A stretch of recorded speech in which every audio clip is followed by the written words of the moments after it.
Hello, hello. Good morning. How's it going?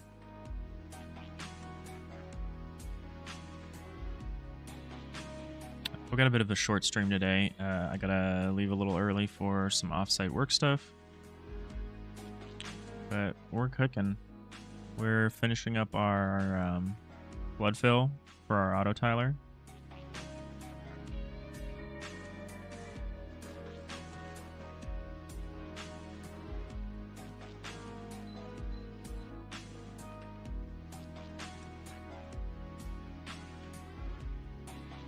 I found a huge problem with it. Right here. These handle the up-down, adding on to the stack for the flood fill.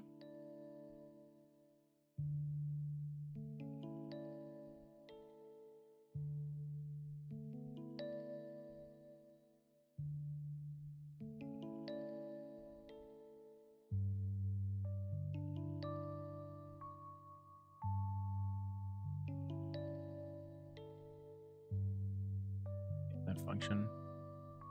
Efficient ship space, maybe.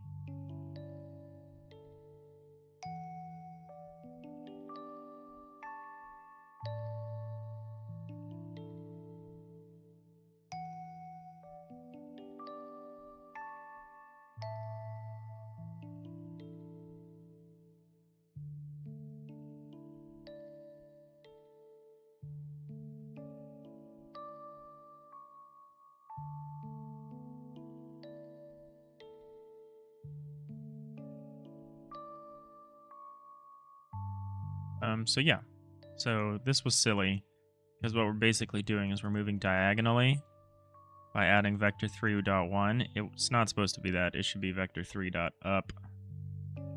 This should be vector 3.down. What a silly mistake. That's why you gotta take breaks. Step away, come back, look at it. Almost always there's some assumption that you've made that's actually incorrect. Does not reflect reality. Hopefully this should work now. So if the array already has the tile, we don't add it again. If we're not in a barrier, this isn't a barrier tile, then we add these. We add the neighbors. We go up, down. This should work. We're gonna run it. We're gonna inspect the partitions that result from this. See if they match our expectations. So how we're going to do that is we're just going to make a little room. So we'll draw a little room here.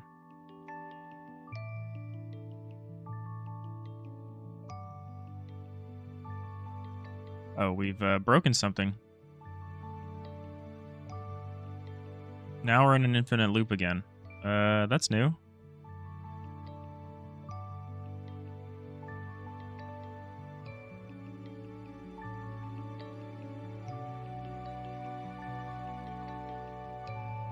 Alright, so all we did was change this. Oh, that's wrong. We don't want up. We actually want forward and back. That's confusing.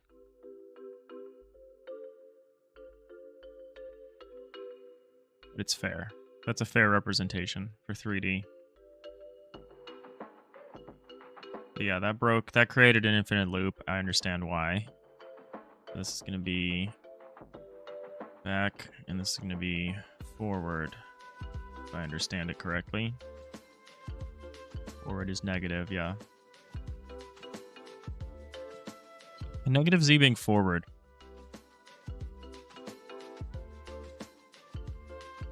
Is that more common with, like, camera systems?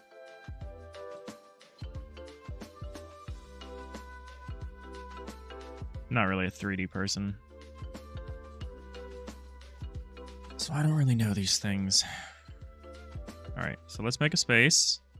It didn't freeze infinitely this time. That's good.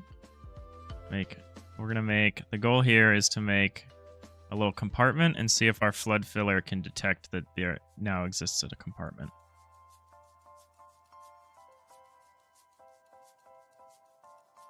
Bam. Okay, so that's our compartment. Let's see.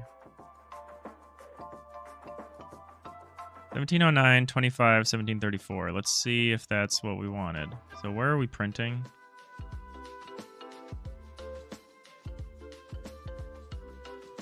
Size, untested tile size. Partition tile size.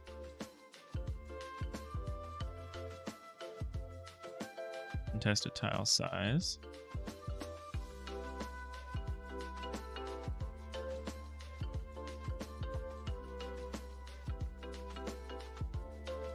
It's a little weird what's happening here.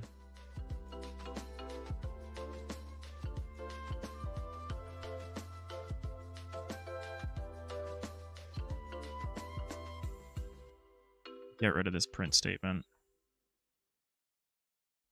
It's confusing me a little bit. Find everywhere we're printing. Let's make sure we're not printing something. No, it's just these three. Okay. We're getting the full size. I'm gonna save this.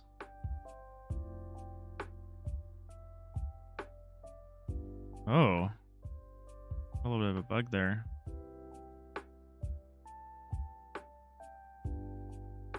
There's still a little bit of that save bug. There's an order of operations we're getting incorrect.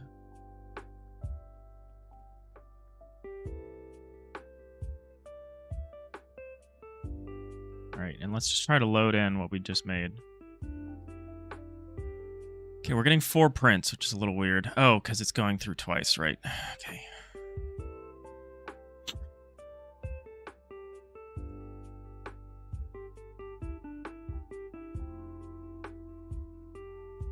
This is a little suspicious to me, this 4th number here. I'm gonna look in the remote tree. It's looking like, even though we have 25 unfilled tiles, when we go through a second time, we end up adding a whole ton of stuff. Or am I just testing the whole array size? Yeah, that's suspicious. Let's look. Let's see if we can figure this out. Because it's looking to me like the second partition is including... Yeah, it's including everything in the first partition. Plus everything in the second partition. And that shouldn't be possible.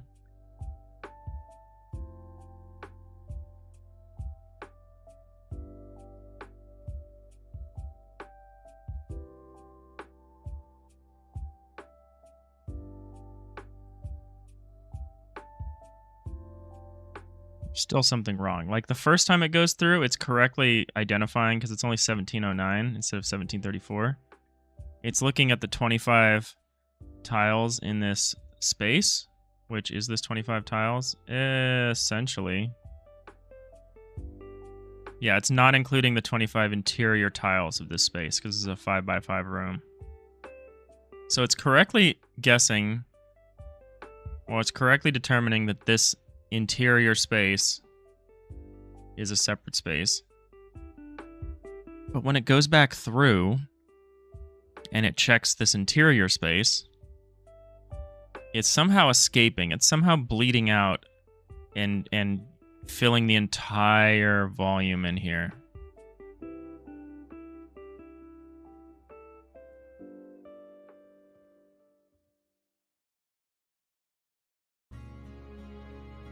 Hey, Fly Breezy. Thanks. We actually have a Discord, if you want to join the Discord.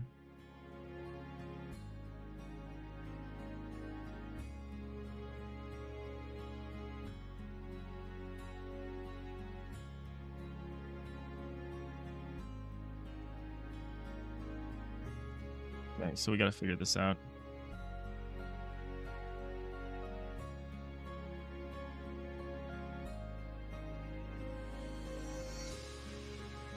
Really appreciate that, by the way. Appreciate the support.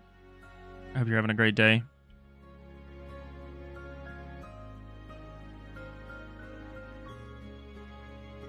And if you have any projects you want to share, feel free to do so.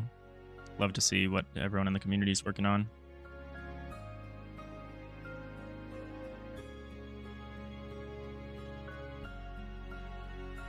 So how is this happening? So we know the initial tiles that we're feeding in.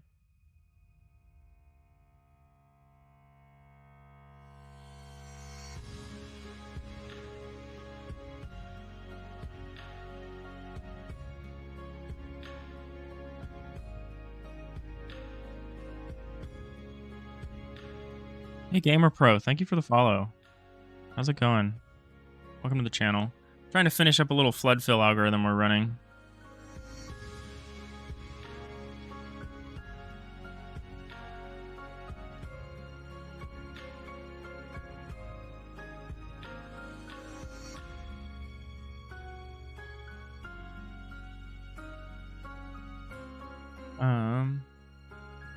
Okay, so I'm curious where this is happening. So when we're going from the outside looking in, the flood fill is working correctly. The problem is when we're going from the inside looking out.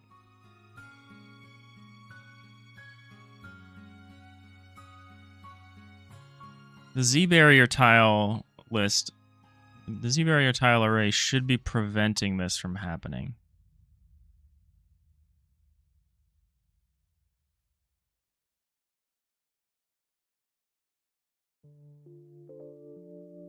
And it's working.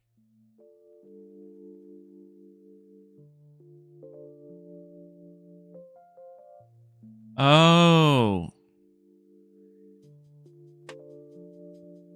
So when we go up, we need to check the next tile, because the next tile is the ceiling above it. But when we're going down, we actually need to check the tile in the same tile, not the next tile, but the current tile. Ah. Yeah, so I'm doing the wrong check.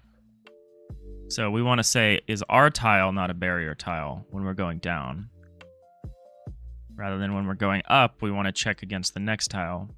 Because, you know, the ceiling of this section is the floor of the next one, but that same concept doesn't work the other way. That makes a lot of sense. This should work now.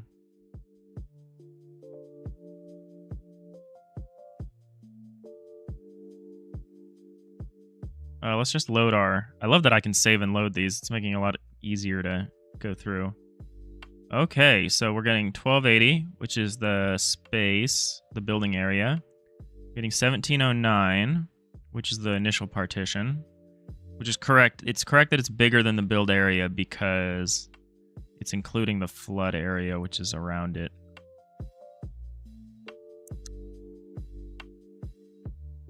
And then we're getting 25 left over.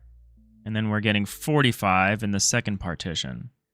And 45 is correct for the second partition because it's the 25 interior spaces, as well as the 5 walls along each side.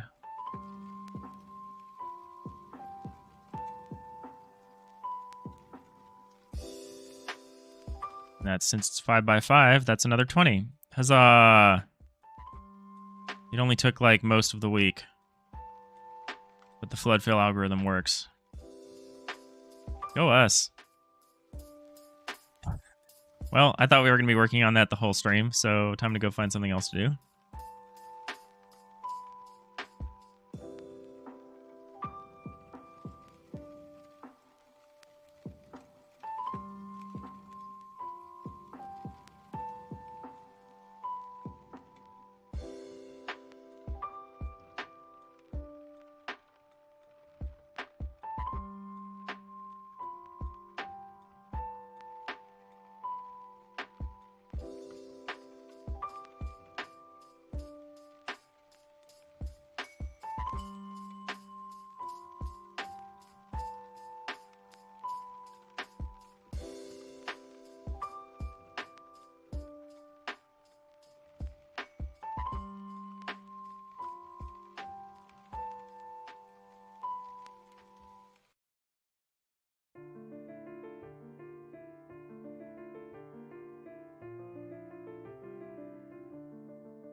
Alright, what are we going to do now?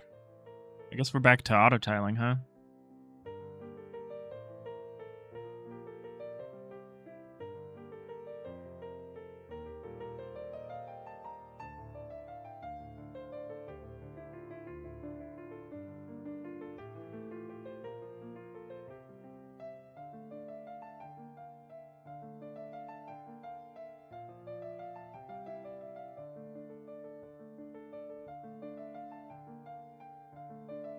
Guess I'll do one more test.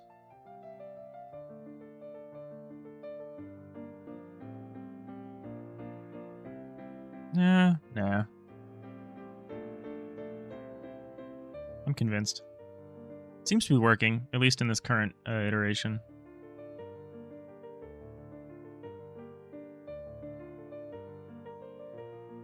Partition ship space is kind of a stupid... Call it partition space. Partition spaces? I don't know. Whatever. Partition ship space. We know it's space for partitioning.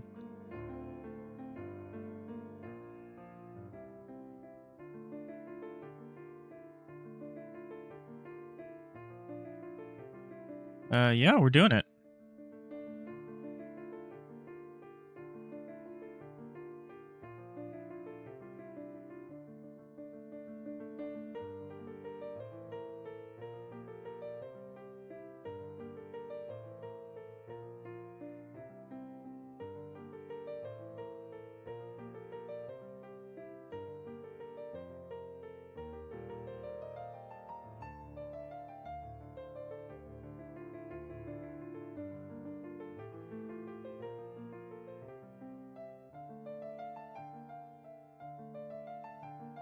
We might not need this tri-partition ship space.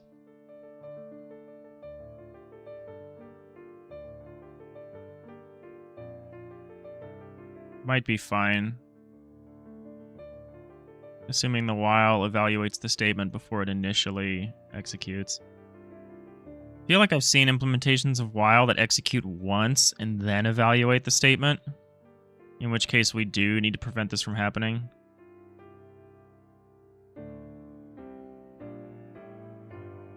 Well, maybe not really.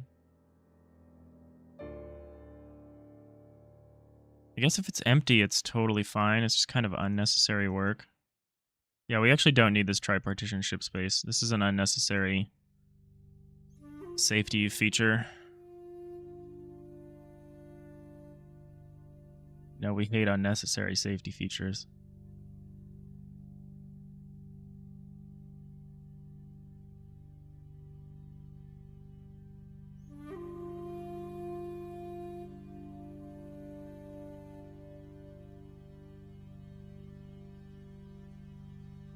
I'm gonna work on the program, the control flow a little bit for this monster of a class here. Having this all just be in one ship editor class is kind of unwieldy. But I mean, building the initial behavior in one class is totally fine, I think.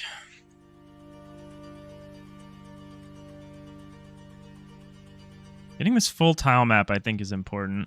I set it up, and then we're not doing it. We're, like, not building it at all.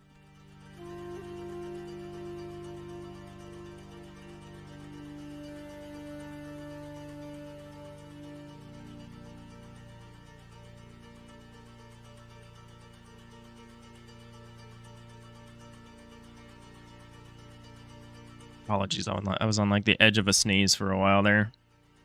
I hate that.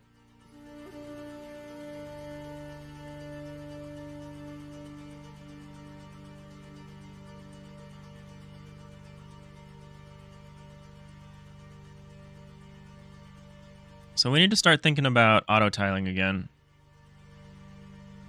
So these are the tile combinatorics I was drawing out before.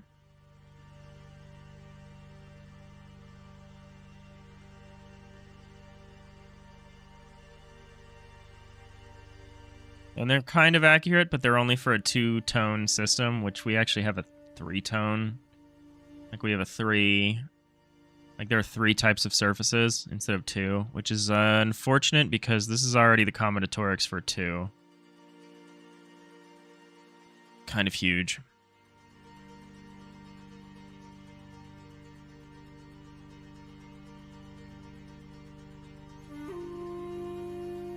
So what we can start with...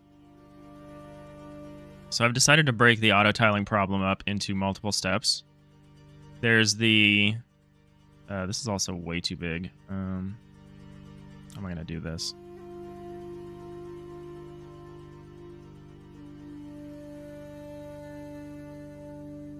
What was this? 32 by 32 with a 16 by 16 offset?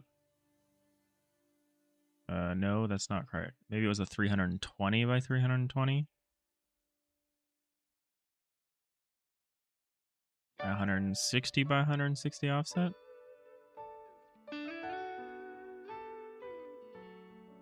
That looks approximately correct.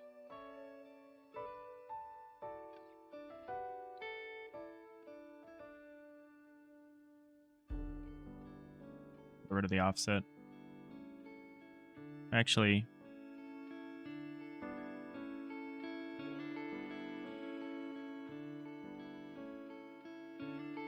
what's this look like? Why doesn't that match up? Oh, because it's not really a thing.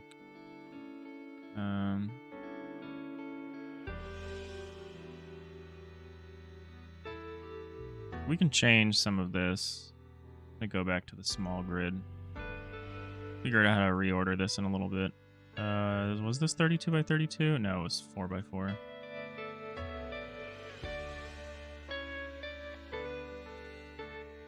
So these are the kind of diagrams we were working with. This we don't need to do anymore. Well, yes we do.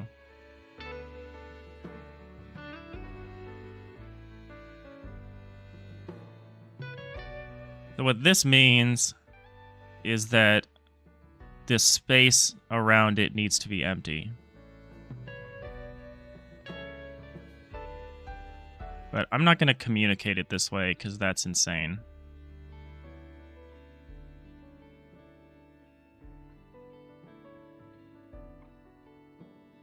I mean, maybe I do communicate it that way, but it is insane. Problem is there's not enough room to then also communicate that here.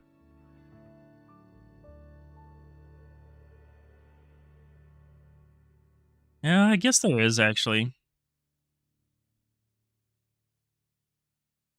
We would basically just do the same thing. So we get this.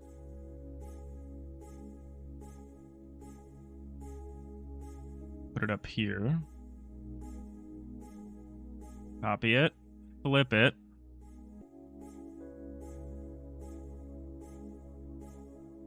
So this confusing ass diagram is basically saying, so this tile has an occupied tile here, which is why it's this dark color. So this is an entombed space, what I'm calling. And then these top and right side tiles, not only is the tile adjacent to them empty, but there are no tiles, well...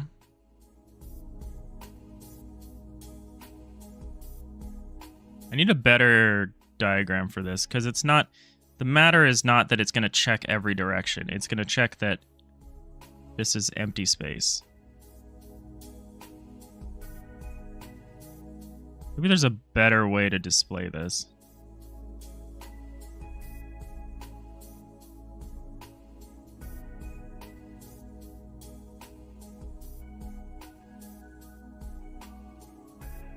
Maybe we can do it without these.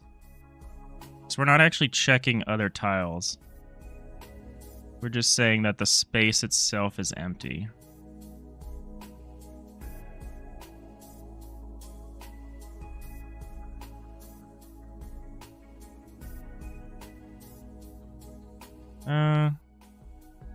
I'm gonna leave it. I know what it means. That's the important part, right?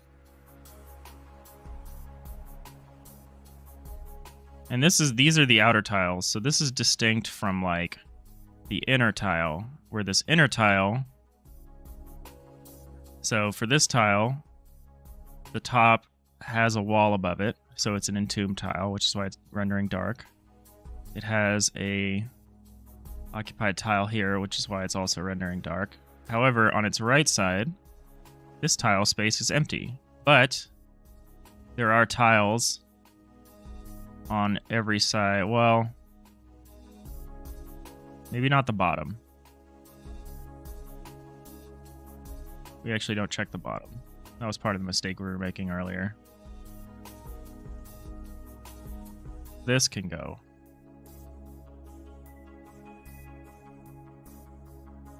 But for this to be considered an interior tile, it needs to be...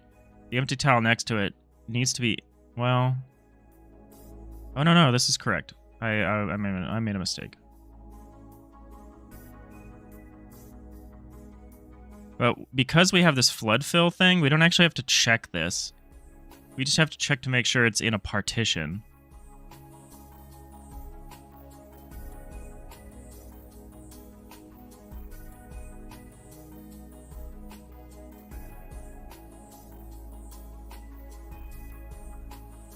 That's all we're checking, is that it's in a partitioned space.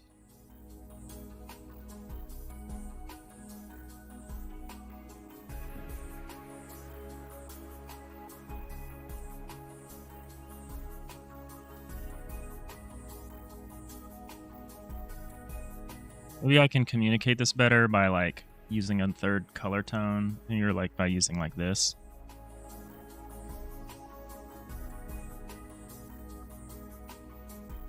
So this represents, like, vacuum or something. It's too dark.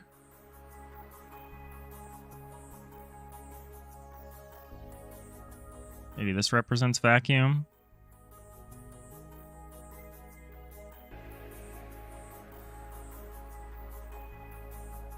Kind of confusing either way. Because the problem is this diagram is not different. Well, maybe it is.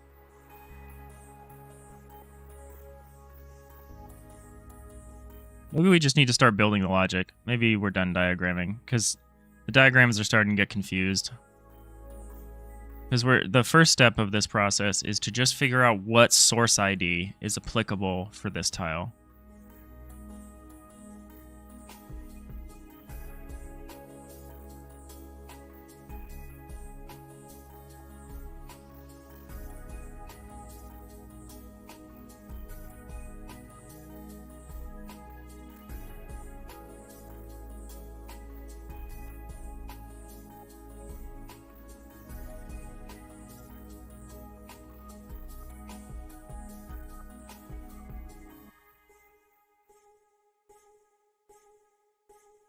Spread these really far out because I thought the diagrams were going to get really complicated, but they're actually quite simple.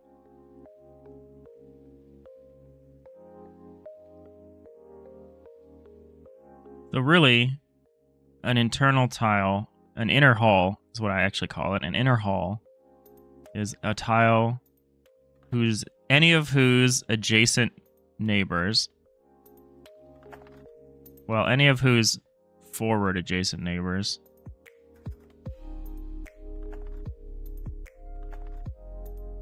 are within partitions. So we want to do a twofold check. We want to say, is this tile occupied? Is there an H barrier tile here, basically? And then we say, is there a vertical barrier tile here or here? If there isn't, is this in the 0th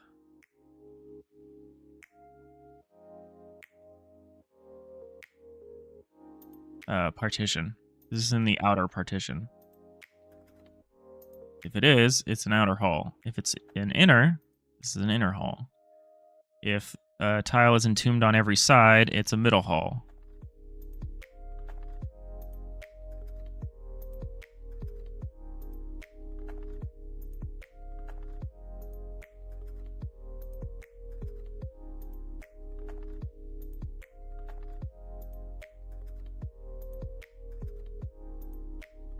So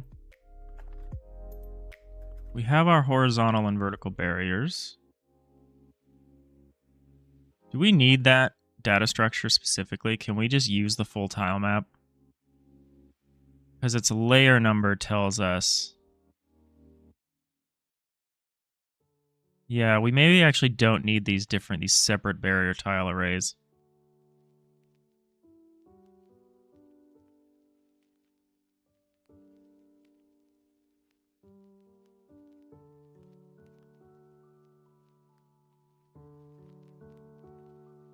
So let's start by setting a full tile map.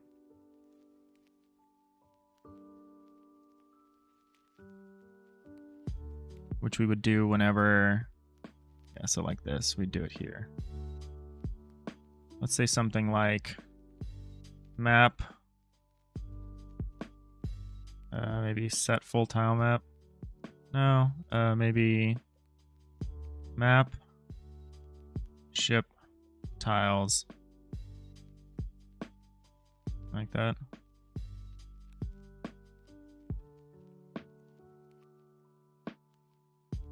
Go write that. Let's go write that function.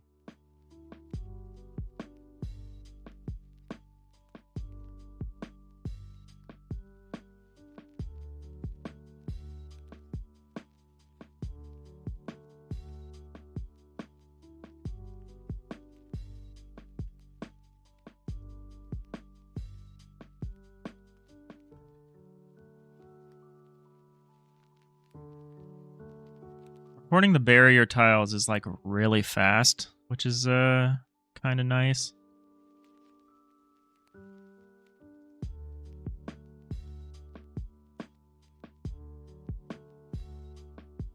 Kind of tempted. No, the doors. Having the doors on their own layer is really useful in a lot of ways. So that's what we're going to keep doing.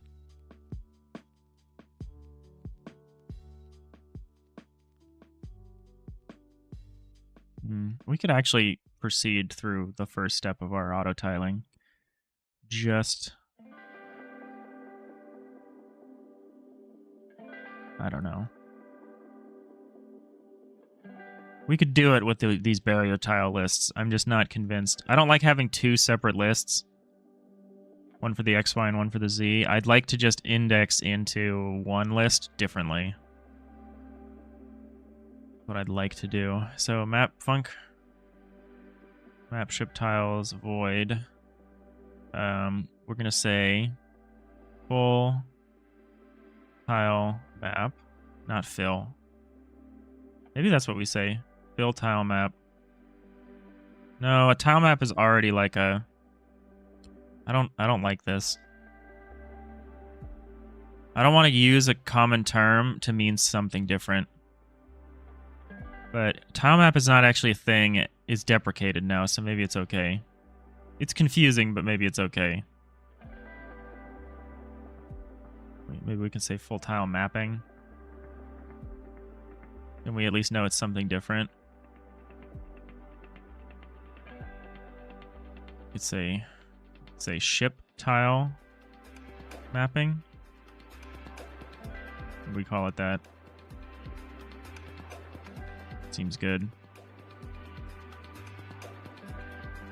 Then map ship tiles makes sense as a function, because then we say ship tile mapping dot clear. Start by clearing it. And then what we're going to do is we're going to go through.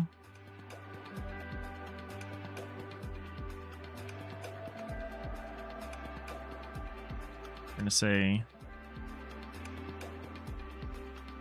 for ship deck in ship hall dot get children.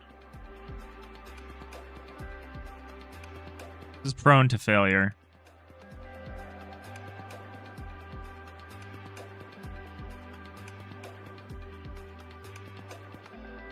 Let's make it less prone to failure. If ship deck is ship hall, not ship hall, ship deck.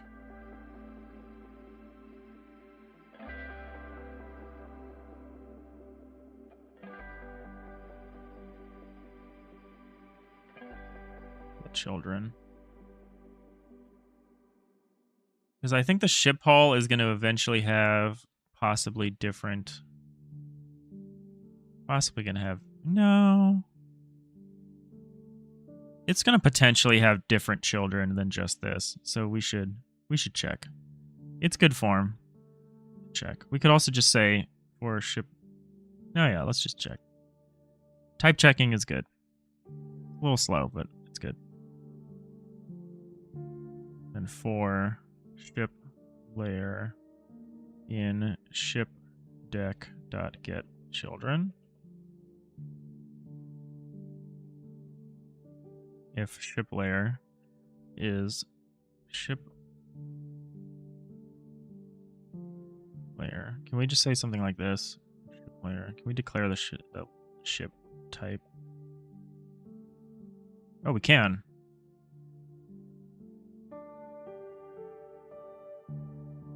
I mean, this might still fail under certain circumstances. I don't know what happens if I try to pass something that's not a ship layer in here.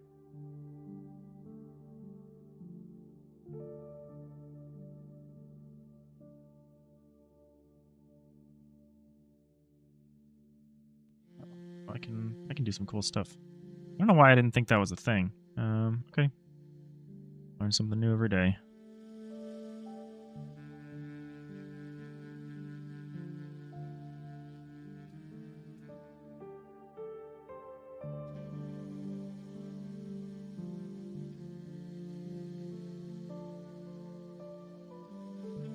Quiet day today, huh?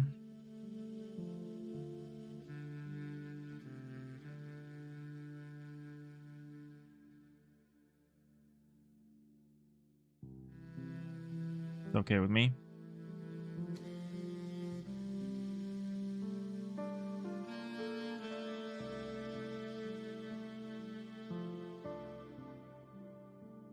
All right, so what are we doing? We're iterating. We are iterating.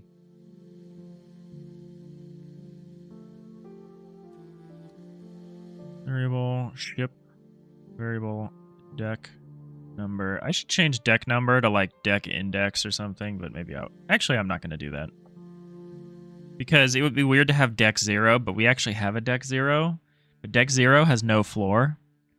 Deck 0 is like the bottom underside of the ship, the exterior underside of the ship, which will only ever have things like antennas or weapons or whatever.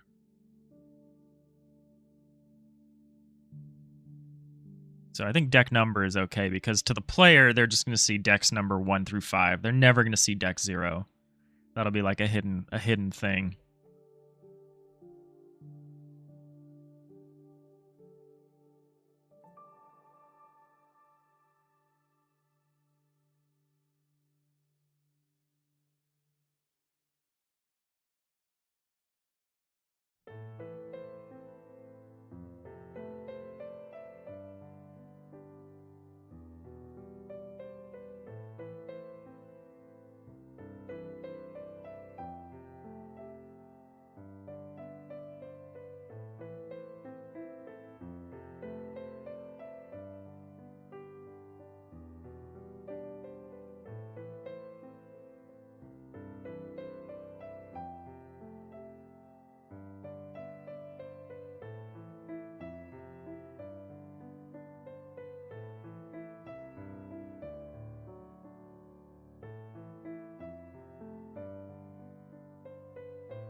Sorry, I'm getting distracted a little bit.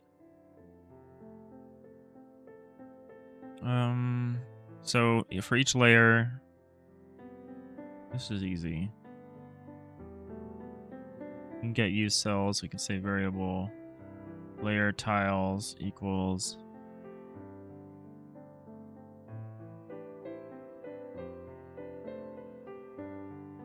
Let's say layer number. Let's get layer number first.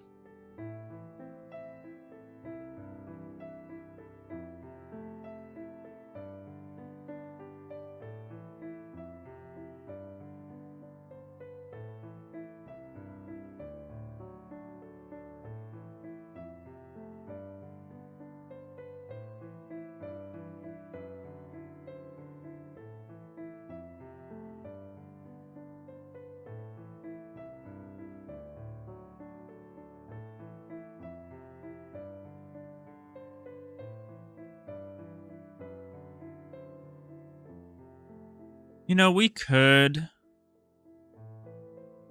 We could put the doors on the same layer because we can use get use cells by ID, which uses the source ID.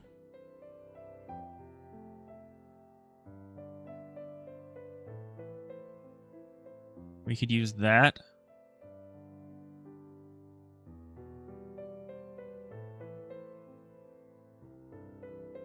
We might ultimately want to do that.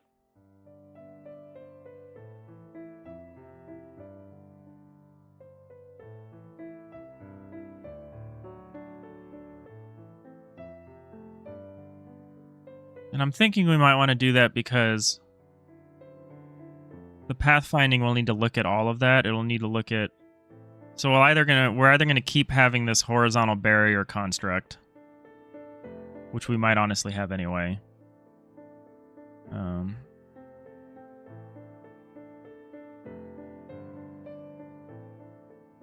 Or we just put them all in the same layer.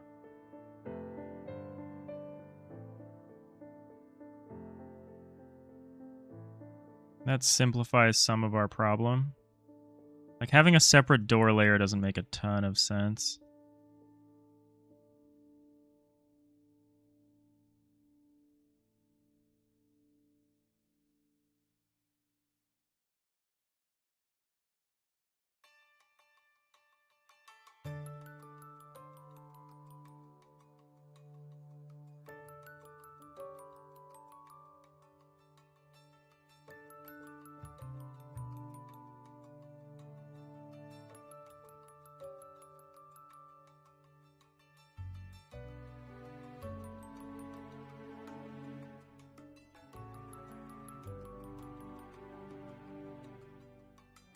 Because, yeah, when a door is closed, like at initialization, when we're picking out the rooms and everything, the door acts as a wall.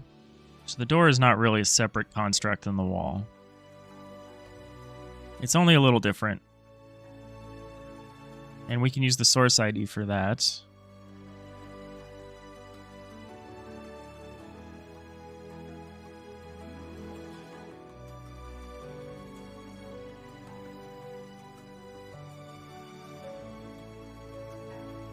I mean, we'll probably want to have a separate door list anyway.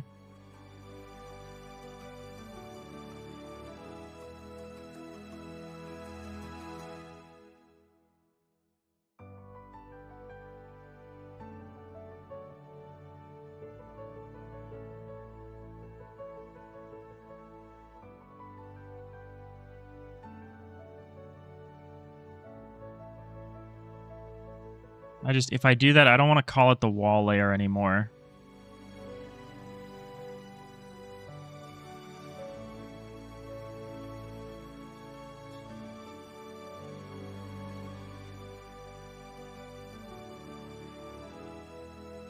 I don't know what I would call it.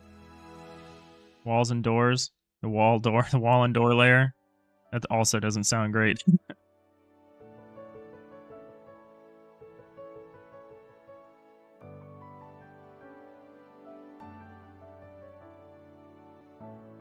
I don't know. There's arguments. There's arguments to be made either way. For now, because we don't have any doors, let's just forget about it. Let's just pretend there aren't doors at the moment, because there aren't. And we can not worry about that right now. Our rallying cry.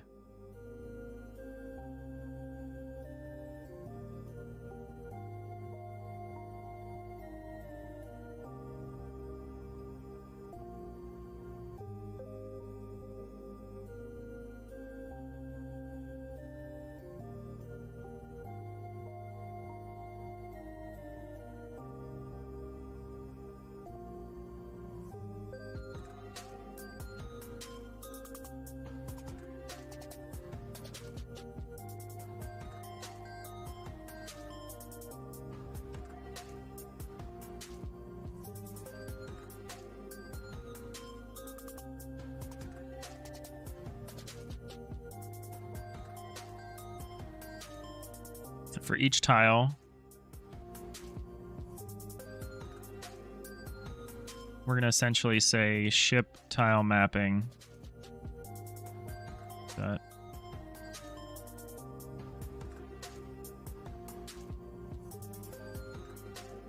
Get or add.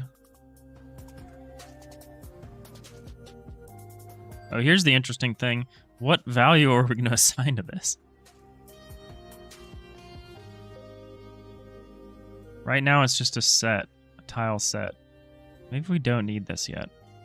Or it's not a tile set. It's like a hash set if we don't assign a value.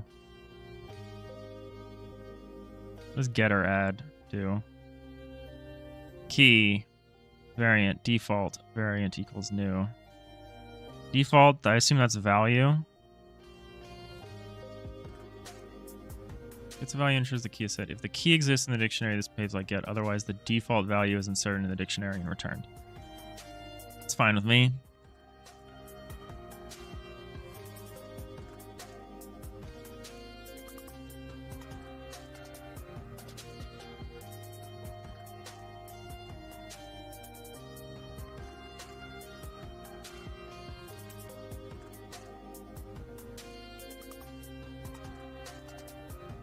Vector 4i.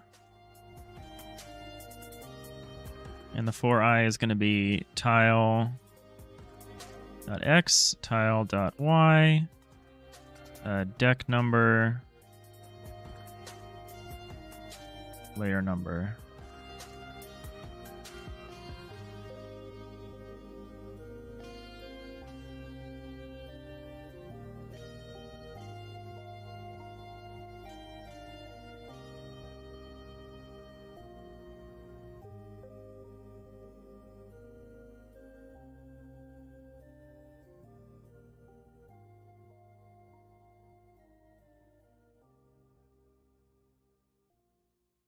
I can't get children, can't be type safe. There. Okay, so this should work. This should give us a full mapping of the tiles.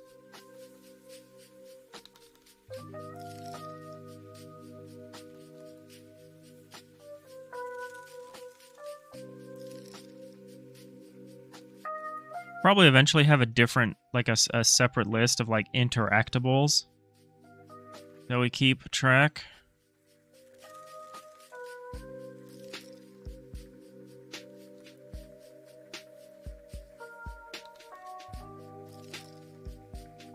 You can also store the kind of tile as the value of this once we know what kind of tile it is.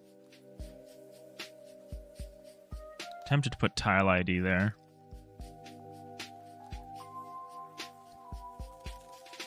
Peros Mazepa. Let me know if I can pronounce that better.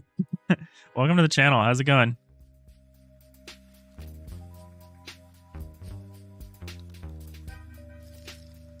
Thanks for coming by.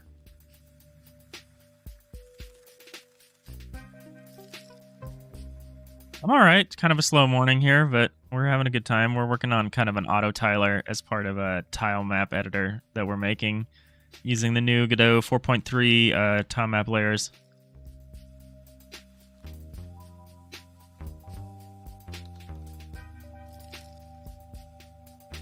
Yeah, I'm on Windows.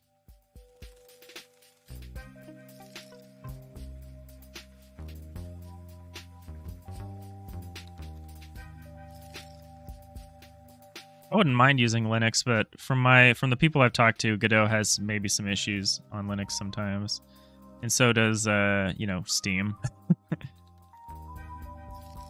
Although Steam is pretty good nowadays. Now that the Steam Deck is out, Steam is pretty good about running games on Linux.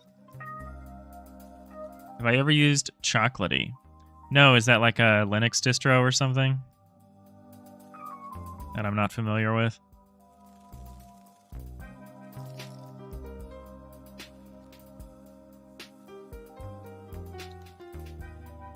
Okay, so we can build this tile map, this mapped set of tiles here.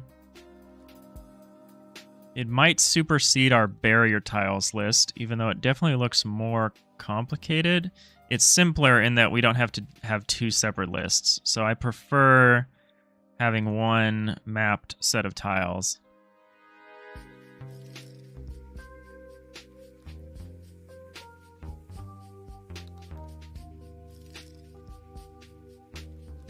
package manager for Windows? Okay. What would be the advantages of doing that?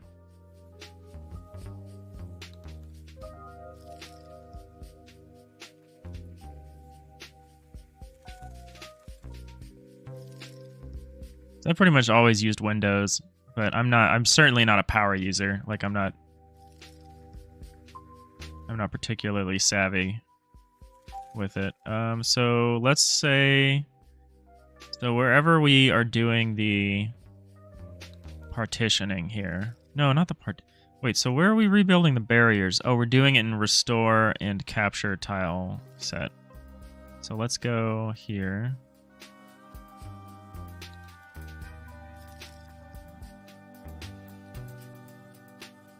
Maybe we'll say remap ship tiles.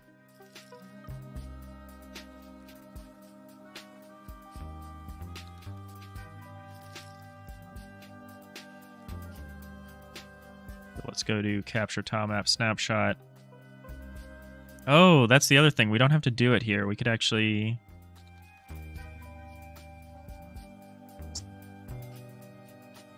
Yeah, okay. I like this so far. So wherever we have a restore, let's say remap ship tiles.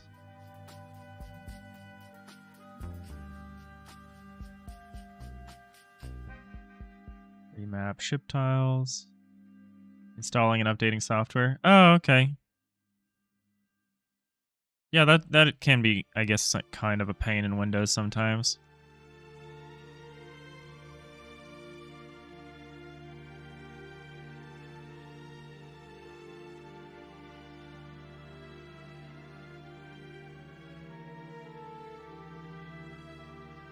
So we're partitioning again here.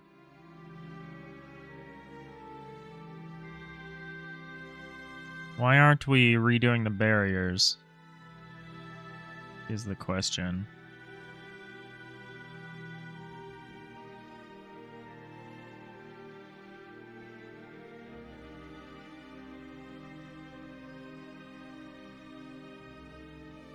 Could be doing that here. Remap, ship tiles. Yeah, we need to handle the control flow through here a lot better.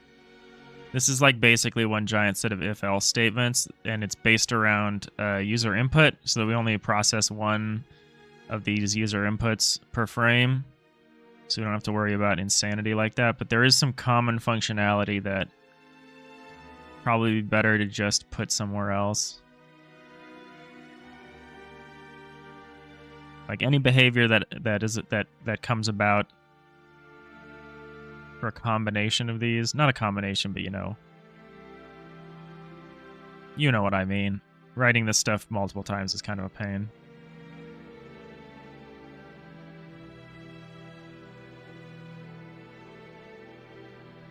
Okay, so for instance, if I installed it with Choco, you can update Git with it. Okay. Without going to the website and checking for the new version. Or if you installed Git with Choco, you can update Git with it without going to the website and checking for new version. Oh, okay, okay. You're writing your own command line tool and you're trying to find good ways of distributing it to Windows users? Interesting.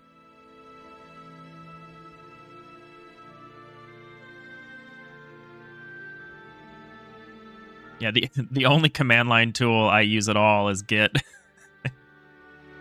So that seems like a cool use for it. I'll have to think about that. I never checked to see if I need to update Git. But I probably should.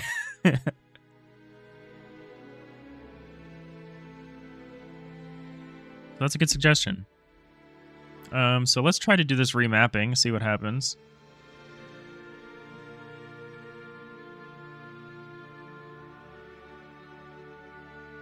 Let's just load in the little tile set that we already have. Now let's look at the remote tree. Let's see what we got here. XY barriers, array size 24. Z barriers, array size 98. Where is ship tile mapping? Dictionary size 122. Is that the same as 24 plus 98? That is, isn't it? Okay, so it seems to be working. Let's look at make sure the data is well formed. It's reasonably. Can't actually see the whole vector 4 here.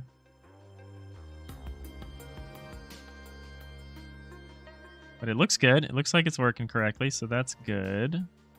So yeah, we can actually get rid of this whole barrier concept. So let's find anywhere that we're recording the barrier tiles, and let's make sure. So let's just get these out of here for now. Actually, let's just stop using it. Let's not get rid of it. Let's just substitute it out here. So instead of checking the Z barrier tiles,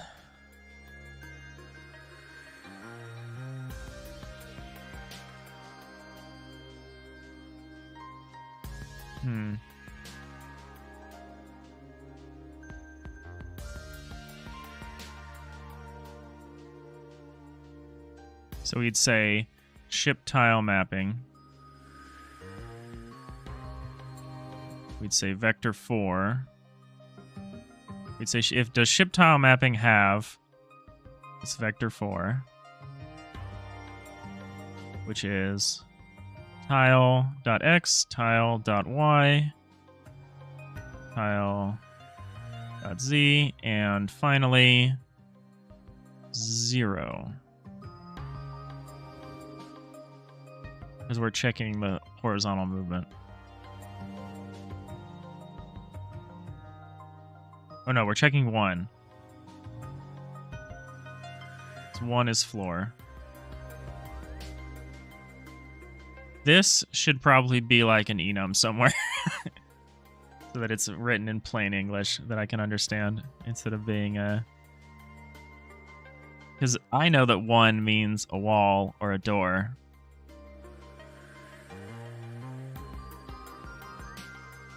That's not obvious. So here we'll say ship tile mapping that has vector 4 I.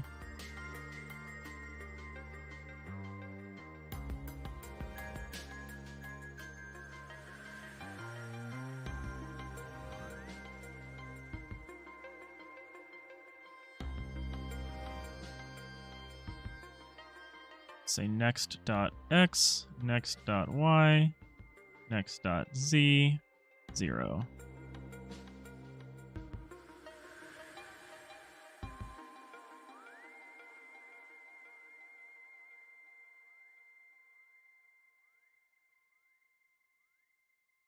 Tile.x, tile.y, tile.z.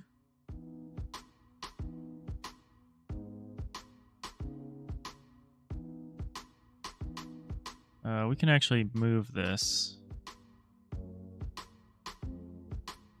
down in this case.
Okay, so that's simpler. There's at least just one data structure we're checking instead of 2 separate ones. Let's see if that works.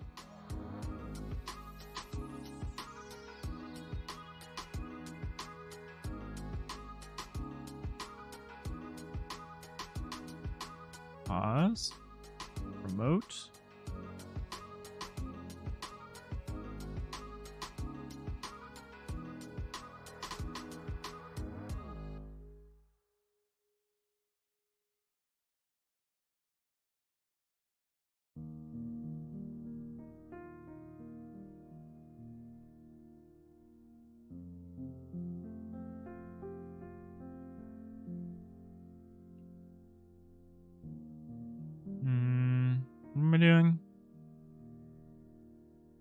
checking to make sure the partitions are correct. They look good. Outer space is the vast majority. The inner space is the 5x5 tile area that we constructed that is enclosed. I am going to check one more time by making another interior space here. Just for my sanity. Let's load this, and then let's make another one underneath. What we really need to do is get the...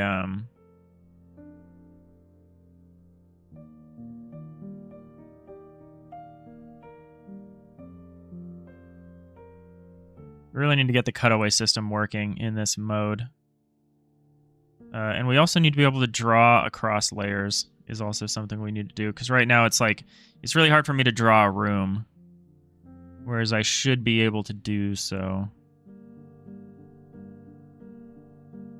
Like I have to basically just guess. So this is 2, this is 3 in.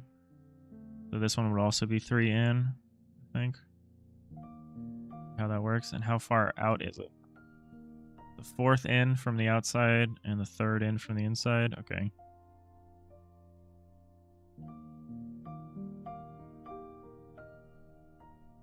That's it. That should be it.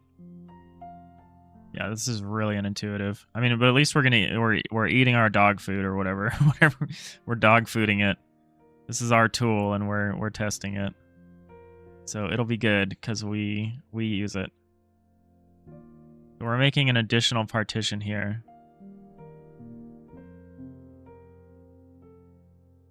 Just to see what the system thinks about it.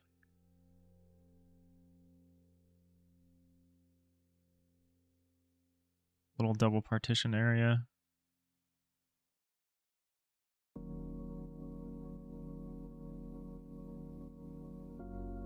It's gonna be really fun for like pressurization and stuff. Having all of this functionality. 3 partitions. Cool. Seems to be working.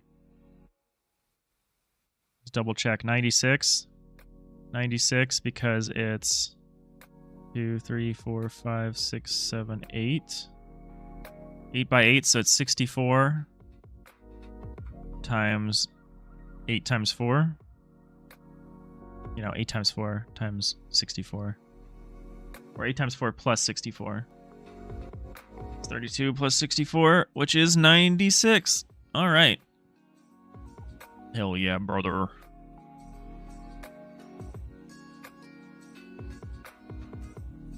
Awesome. So we can get rid of this whole nonsense barrier system.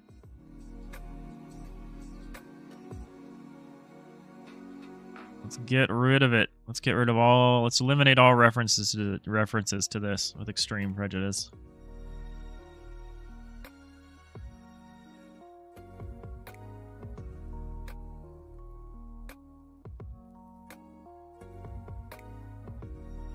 There's 2 more references to it somewhere. Where is it? 223 and 245.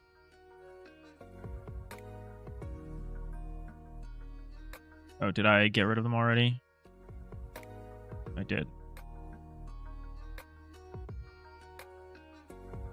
Let's clean up this property list. I feel like we're not using most of these.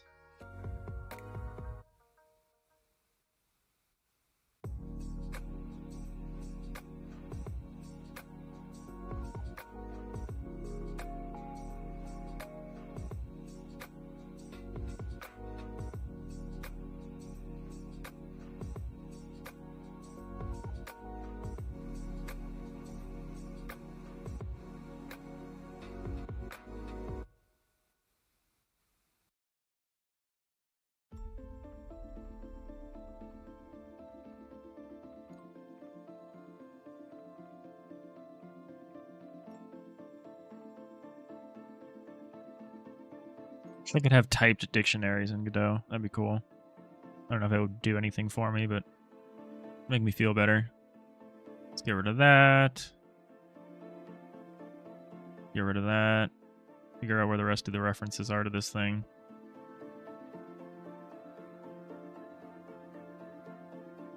While XY barrier tiles has... Ah, okay. We need to change this to say while... Oh, shoot.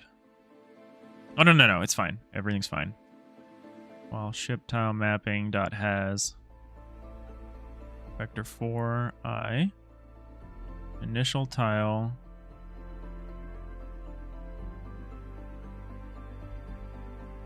init tile. Let's just say init tile.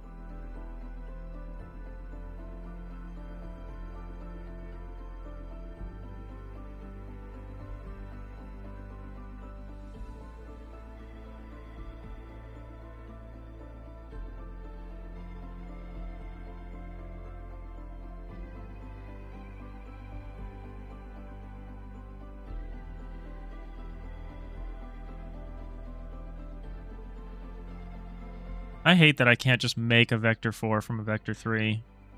Like, I can't just pass in a vector 3. The limited types of constructors in, like, implicit casting in Godot and GDScript is, like, mildly frustrating. 1.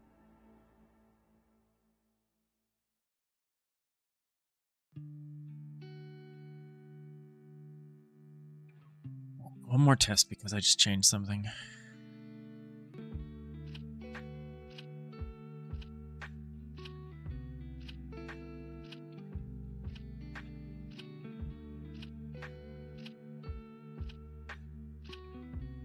Awesome. We're in good shape here.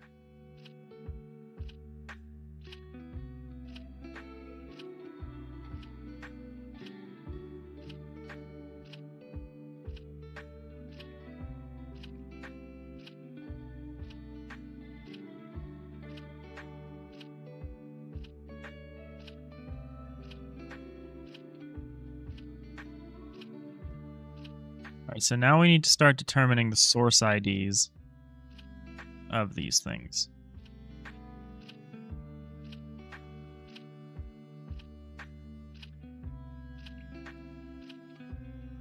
Are we going to use the tile ID?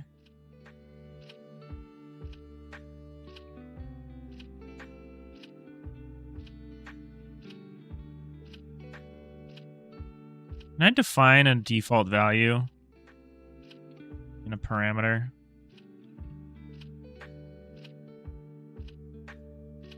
Do I just say coords this equals, you know, or do I say something like this? Vector 2i minus 1 minus 1.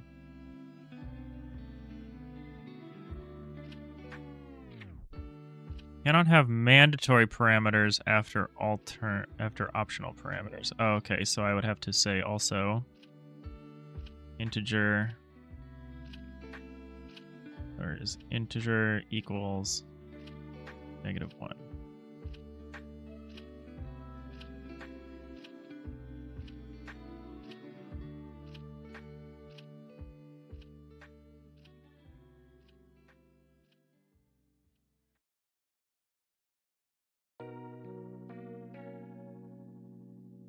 So now the default tile ID is an empty tile.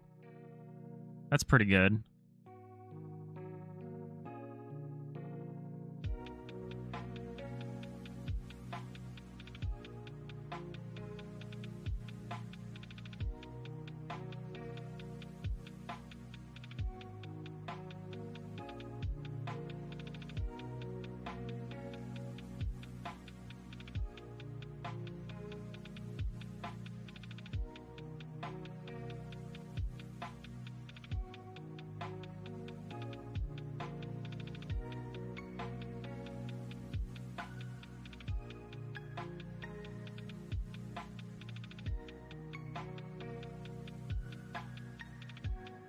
So instead of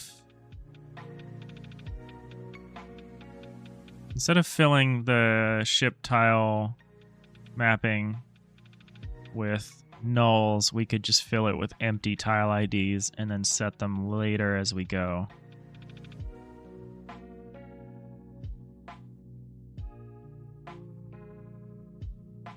we would say this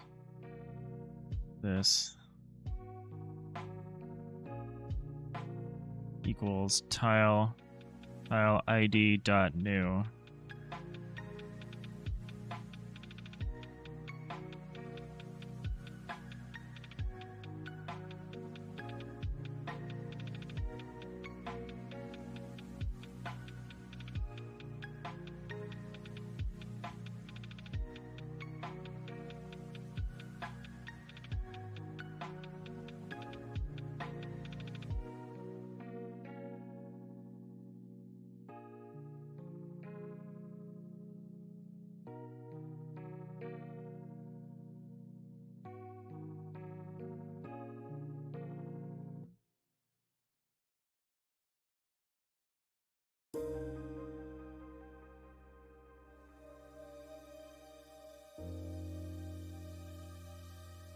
Look at this.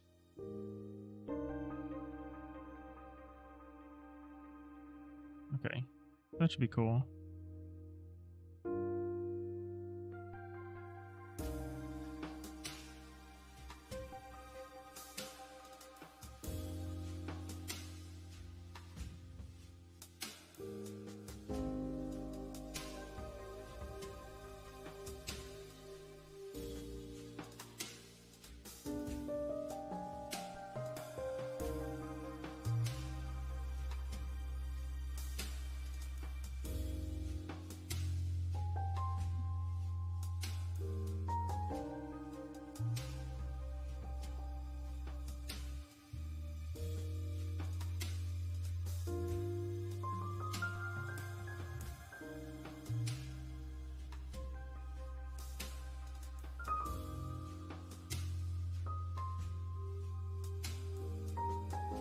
Okay, so now we're cooking.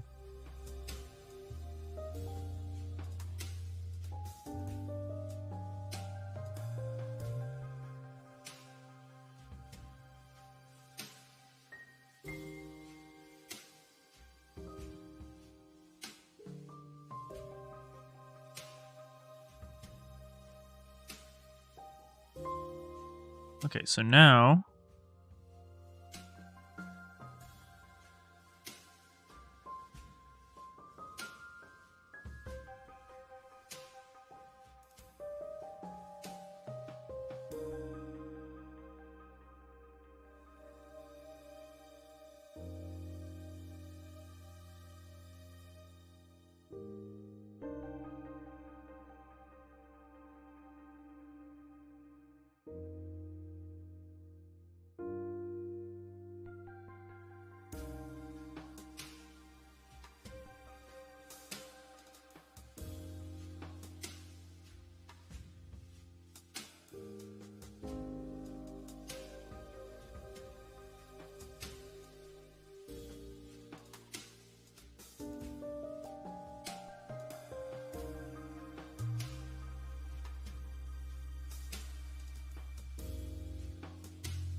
all right, so we need to start getting source IDs for everything.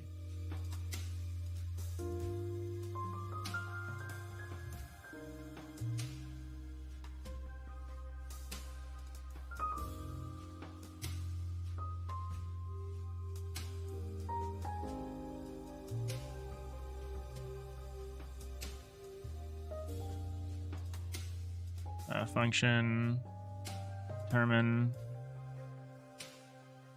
source ID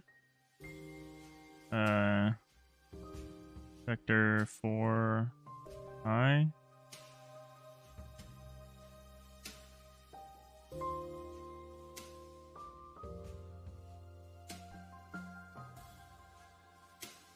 We could just say get or set source ID, set source ID.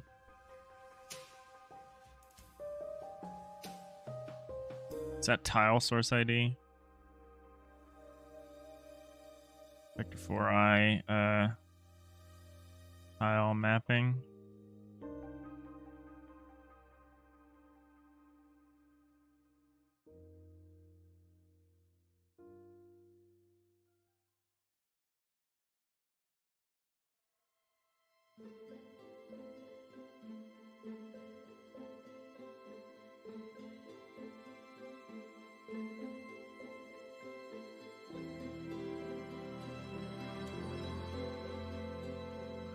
I think tile ID is not very expressive. We might change this to be like tile set map or some tile set properties. I don't know. Because the tile ID could also be its key in, I might call it like tile props or something like that, properties.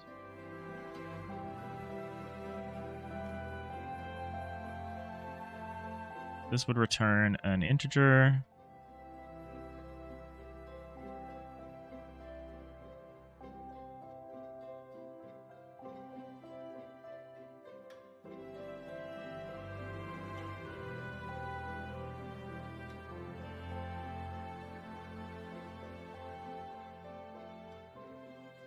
And then, so how are we going to do this? So we basically go in.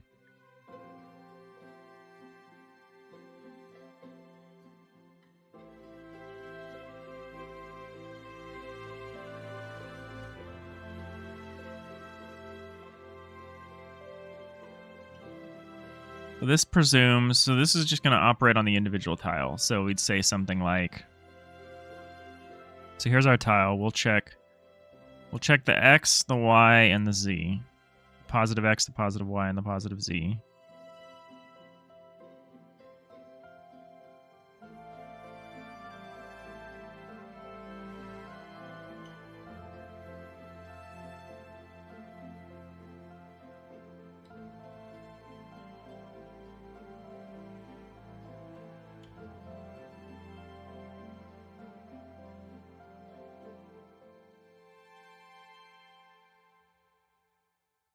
And if the tile is empty, we'll then check the partition 0 for that tile. Okay, it's reasonable. So we're gonna say, if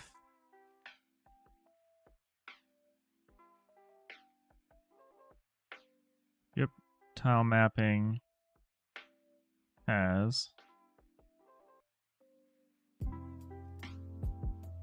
well, first let's say variable source ID equals 0. So we'll basically say, or actually we'll say it's 0 if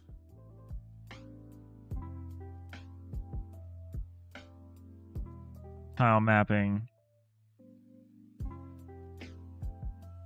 dot W is 0.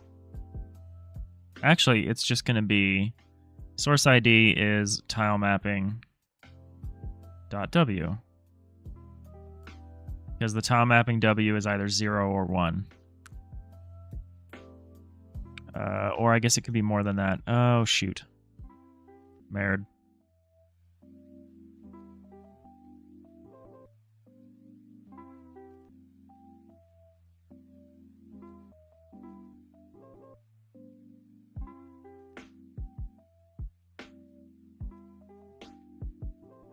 We'll have to rethink this for the doors, but that's okay. That's fine. Well, that'll be a challenge for another day.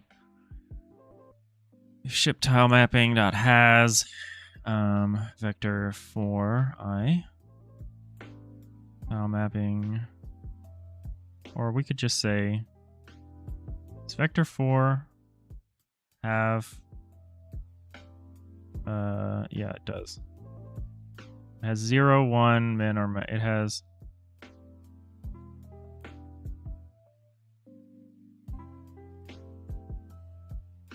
What are these?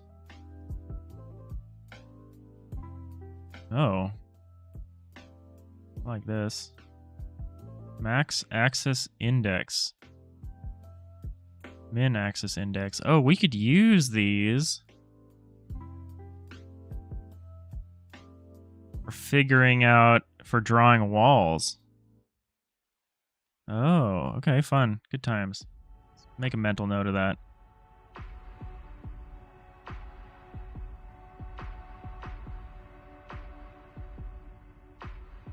I'll say tile mapping plus vector 4i 0 0. We'll say 1 0 0 0.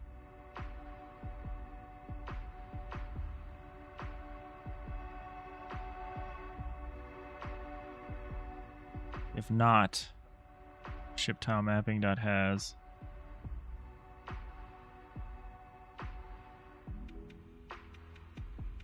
Then we need to check. Then we need to say if partitioned tiles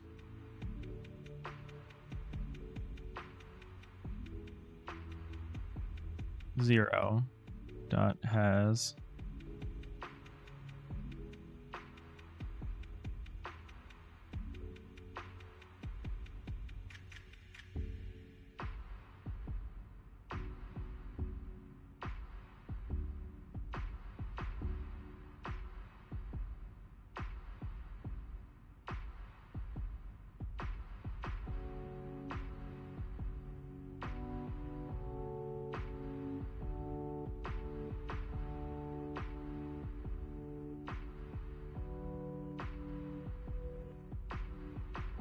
So if there's an open space to the right of our tile, and if that open space is part of outer space, then the source ID will add 1. Plus equal 1. Or plus equal 2.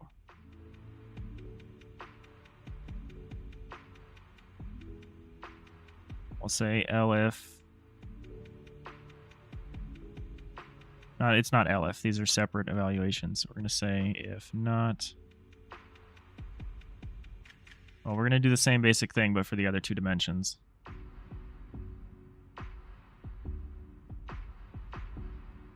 No, it's going to be. Oh, this is weird. So we're going to actually say source ID. We can't plus equal 2 because we might do this multiple times. We're going to need to say tile mapping dot w plus 2.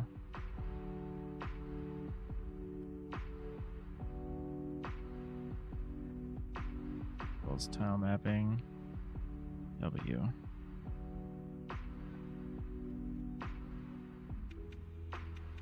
We'll do it for the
say else partitioned tiles equals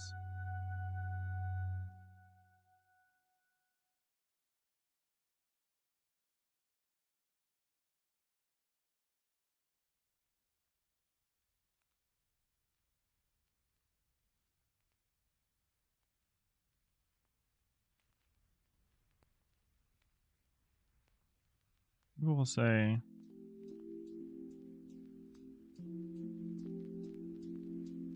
plus 2. We'll say it's minus 2.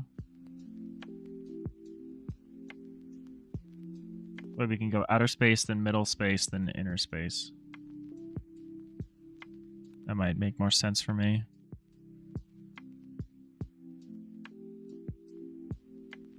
Elif.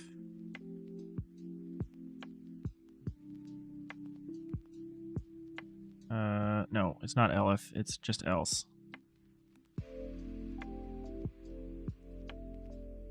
What happens here? There we go. Just get rid of it. There we go.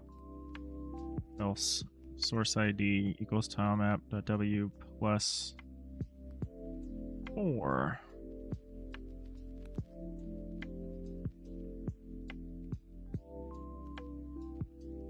This is only going to work for floors and walls. We are going to need something special for doors. Which is probably why it needs to be on its own layer. Or we need something...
Okay, so this will set the source ID and return it.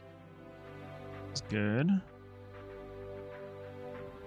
Then we're going to need another function for setting atlas coords. Function set tile atlas coords. Tile mapping vector 4i. This returns a vector 2i.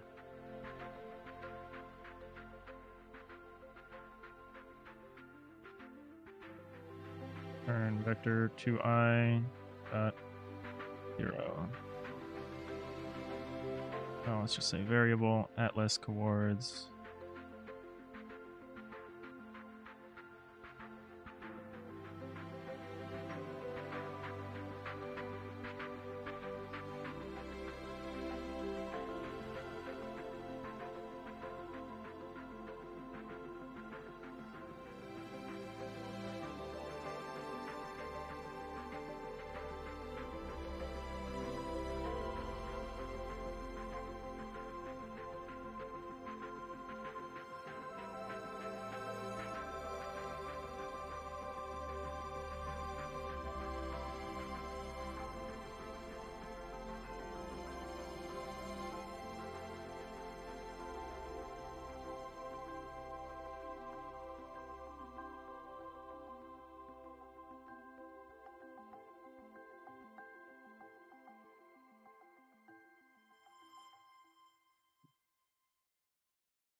Let's think a little bit about doors for a moment, or any other kind of thing.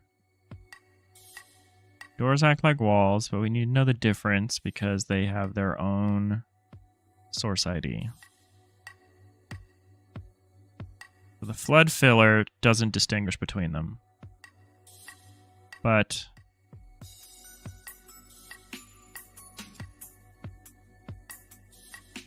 this system does. So what we need to do is we need to add a line here to the flood filler that says, if not ship tile mapping has this wall tile, we also need to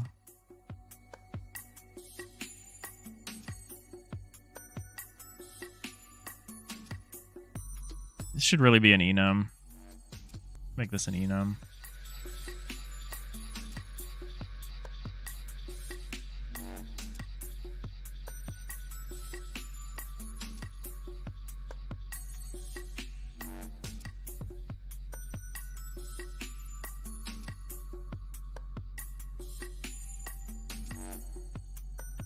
Brush? Maybe brush. Well, no. I don't know. We'll see. We're going to say floor, wall, door. That's going to be confusing that we've got a brush enum and a tile enum, and they're different things. Because for the tile, the floor starts at 0. And then the wall is 1 and the door is 2. But for the brush, we're doing it differently. We can actually change this by just saying, like, null as being -1. Is there a reason we can't do that? Probably because we're indexing into an array using the brush is what we're doing, I think. Let me see if we're still doing that somewhere. That's what I remember doing.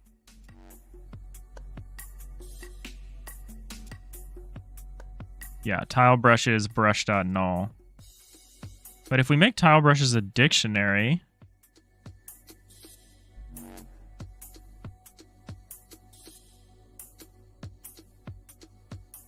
then it's not a problem. It's fine. We're gonna refactor the whole painting system soon.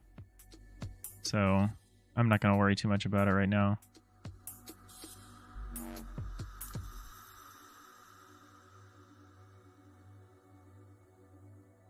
But let's just, instead of having these 1s and stuff, let's say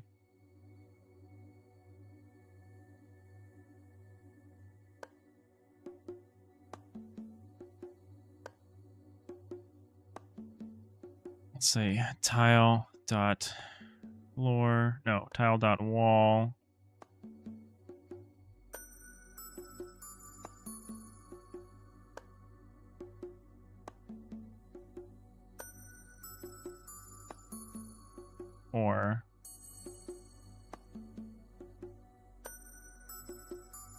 Or not.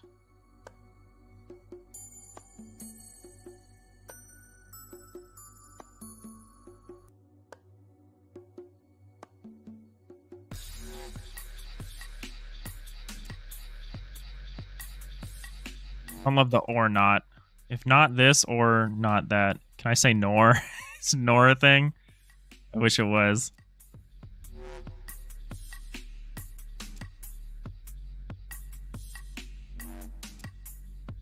Or we'd say and. We'd say and not in this case. Not or not.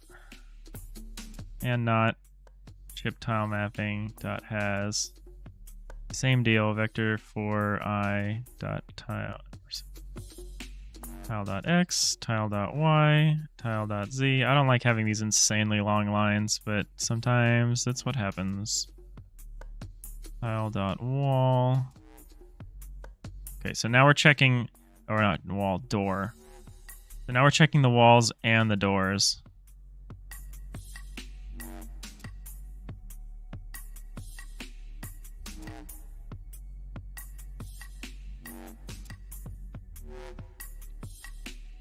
ed script style guide. I don't want to make this multi-line, but I like to defer to the style guide.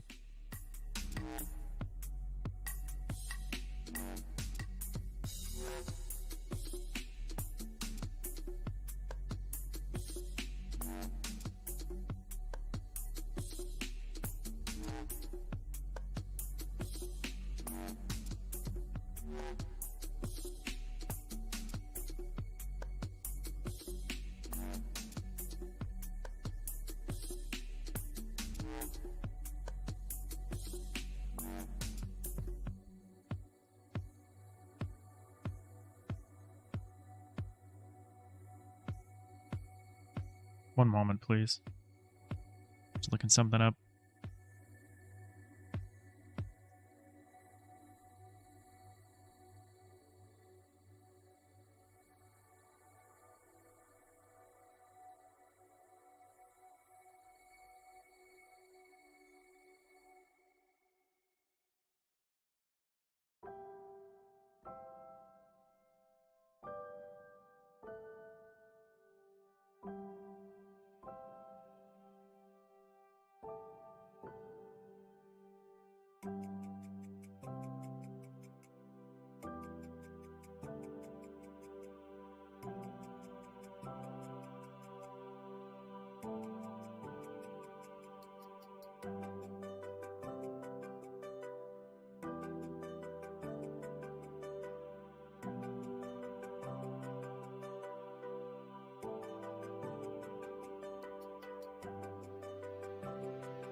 multi-line statements.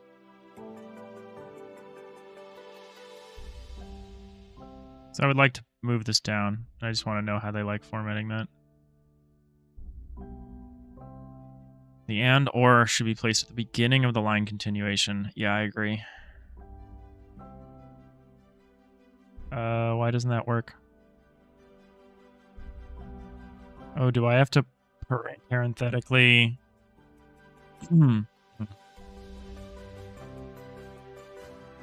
Oh, I have to use a parenthesis if I want to do that. Okay.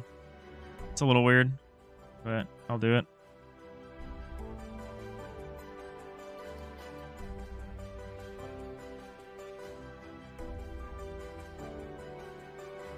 This is what they like. I don't love this, but okay.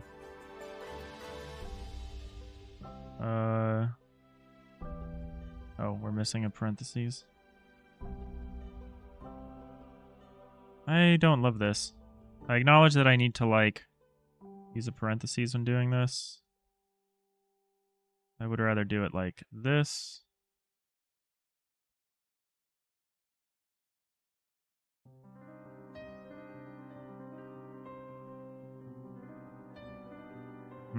Yeah, I guess this is kind of messy.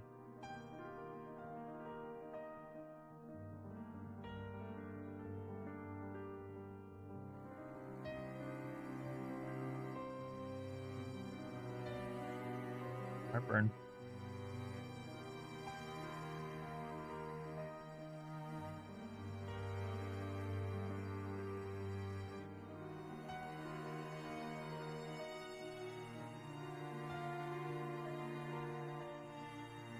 I don't like the double indent line when doing a continuation, but...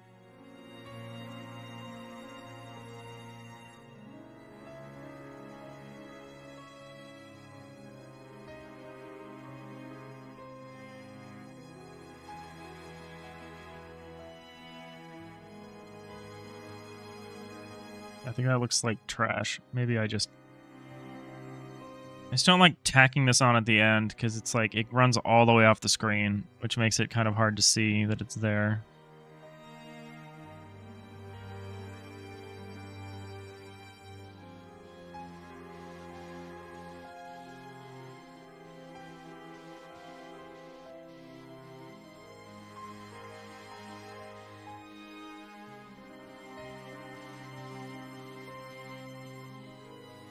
Well, let me just do this. This creates an error. Makes sense. Use the parenthesis.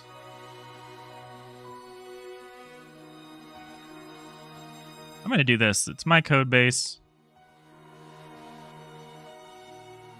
That's what I'm going to do. People don't like it. Hey, Big Wally Wiggy.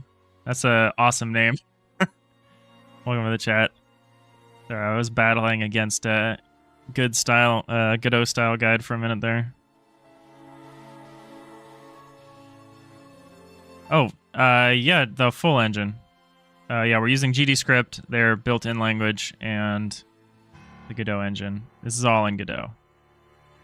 This IDE is the Godot engine as well. I'm not using like a separate IDE, which has its drawbacks, but... Okay, so checking walls and doors.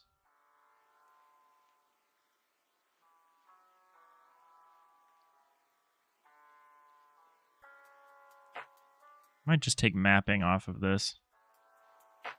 Yeah, because now I can read it better.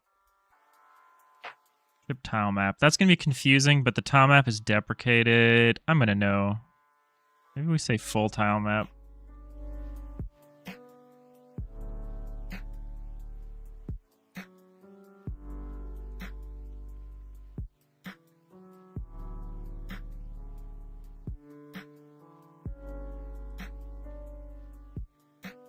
Yeah, ship tile map is fine.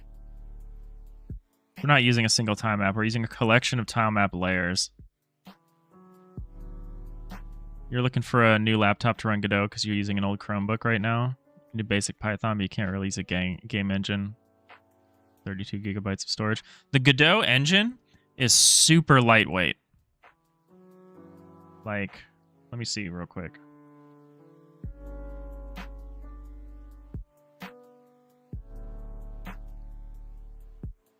Godot engine is currently using 1 gigabyte of memory in none of my CPU. Chrome is using more memory than Godot right now.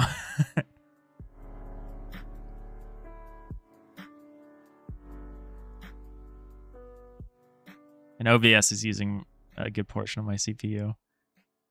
But yeah, Godot is super lightweight. I think like any Windows laptop will do you good. I mean, I'd be a little afraid of embedded graphics, but it kind of depends on what you're trying to do. I'm also just using this for like a small 2D game. I'm not trying to use Godot 3D. Yeah, no, I would be surprised if Chrome OS supported it. That seems unlikely. Unreal is beefy. Unreal you'd need a decent computer for. Unreal is not for the faint of heart. But Godot is like if Unreal is Goliath, Godot is David. Godot is like the scrappy underdog that is very powerful for what it is.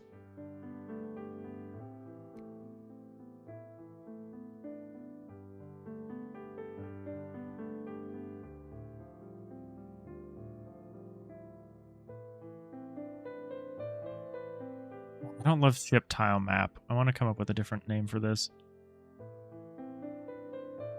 Maybe just all ship tiles.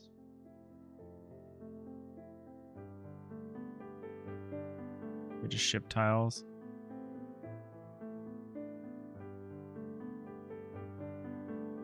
Ship tiles is reasonable.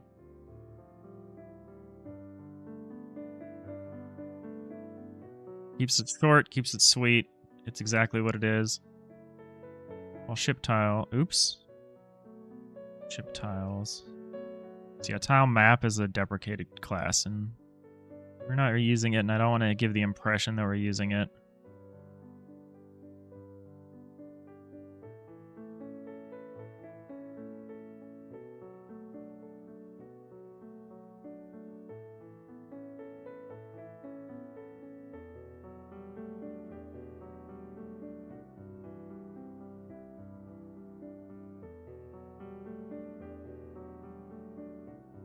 Yeah. Oh, thank you for the follow. Yeah.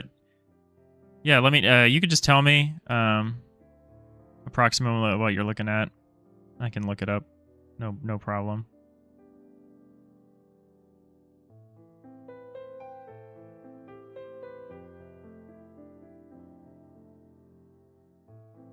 I'm not an expert, but I'm doing all of this on a Razer, which is a it's a good laptop. It's on the beefier end. It's definitely overkill for Godot. But I was originally working in Unity, and Unity is like a pig as far as, I mean, both as a business, but also as a runtime environment.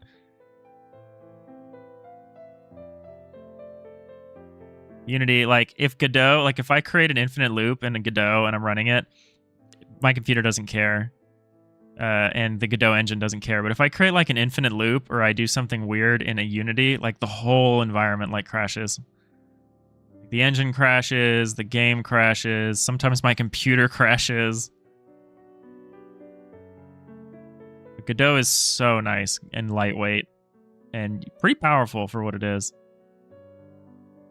What time is it? Okay, we only got about 5 more minutes. So yeah, please. I got to leave a little early today. I got a little offsite work thing I need to go do. Okay, so now we've got doors and walls separated. So because we've got doors and walls, oh, we want to take the 0 and make it tile.floor. It's good not to just have numbers that mean something. If there's semantic meaning to a number, you should probably use like an enum or something.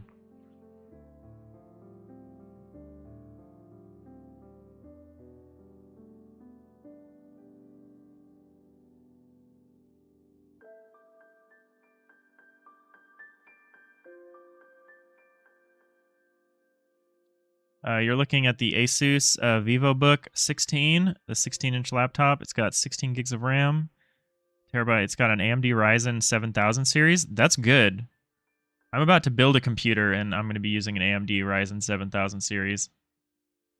It's got an AMD Radeon, some graphics card. So is that a discrete graphics card? It's 500 USD. That's a pretty good deal. Asus VivoBook 16. Asus VivoBook 16. Oh, I think I see what you're talking about here. Something like this. I'm gonna look up Asus VivoBook 16 Ryzen 7.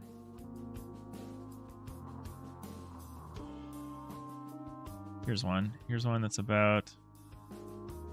I think I see what you're talking about. Okay. Convincing Amazon I'm not a robot. Is it embedded graphics? That's like the main thing I'm looking at. Integrated AMD Radeon graphics. Yeah, that should be fine. I wouldn't recommend trying Unreal with this because it's only integrated graphics, so it doesn't have a dedicated graphics card. But that should be plenty for Godot. Godot is surprisingly lightweight. That's a nice. Seems like a nice little computer for $500. I don't know how much I love Asus as like a manufacturer.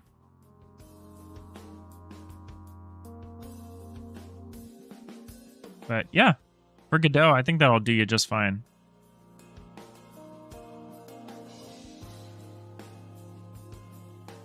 Yeah. Basically, it's not even just a better graphics card, it's any graphics card. Because integrated graphics means it's like a separate, it's like a chipset that's part of the CPU.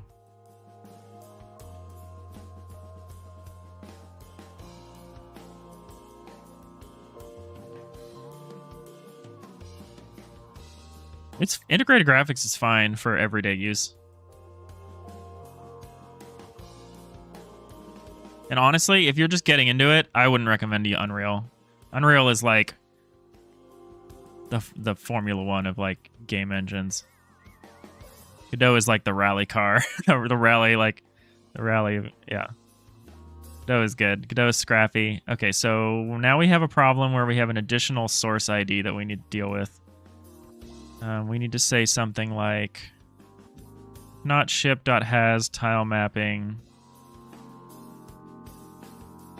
Tile mapping.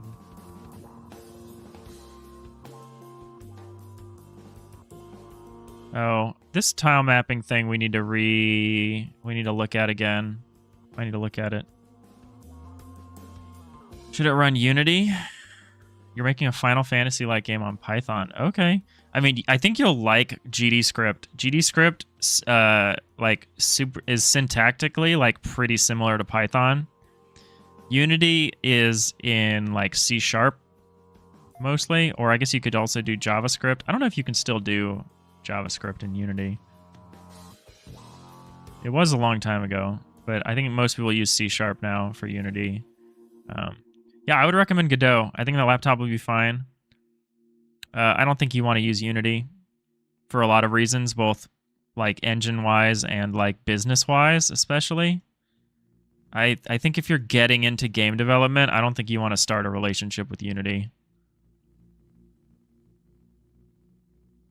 I think you want maybe Godot or maybe Game Maker if you're doing something in 2D that's lightweight. Godot is really friendly for indies and also for solo developers. Like, I'm doing this game by myself, and it's a really good tool set. You can do some research about it. In the last year, they've made a lot of hostile business decisions,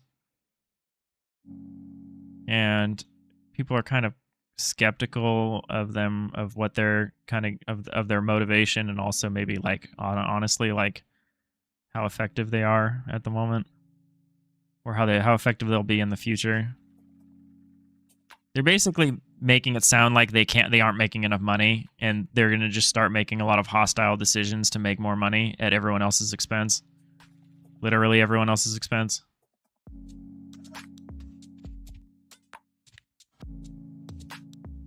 Godot is free. Godot is 100% free.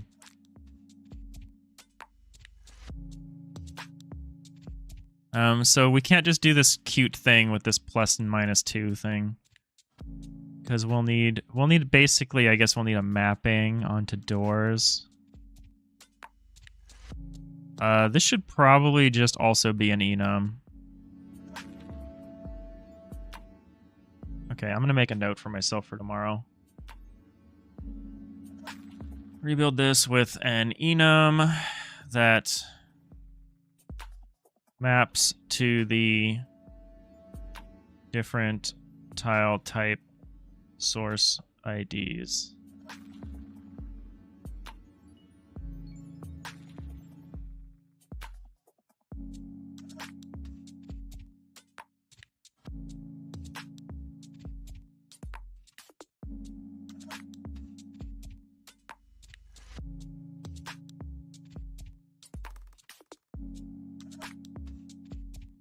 Wonder if we'll end up having inner doors and outer doors. Might end up doing that, honestly.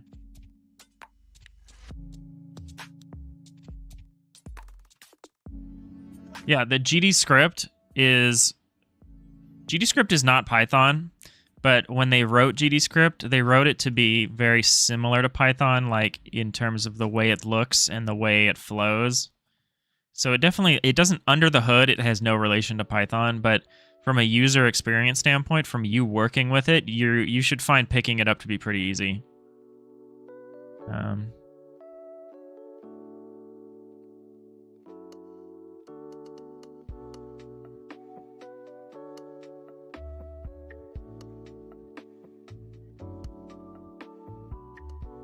All right, so I think I need to wrap it up here. Like I said, I got a work thing I need to go to. But yeah, I appreciate everyone stopping by.